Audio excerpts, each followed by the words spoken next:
kay kuwan.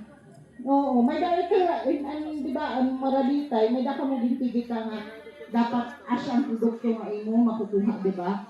So, bangin nahahatag niya, kaya ikaw, oray ka skills, ano mo nahimo, ibaha iya, no, naghimo hiyan turon. Maharang dito kong turon. Taka may the special niya nga recipe. Waray ka makasubad.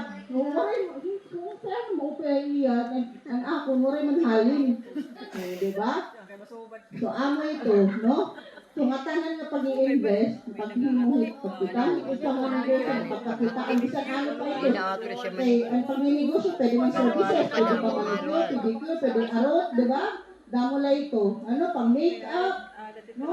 So, iba-iba ang itong mga income generating activities. So, kung maupay ka magtinda, pwede hain mo.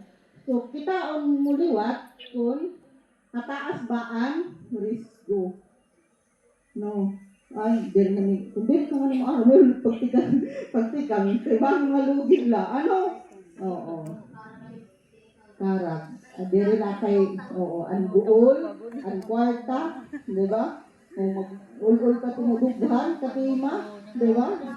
Oo, nakakita ka pan away dito. Wala mo lang.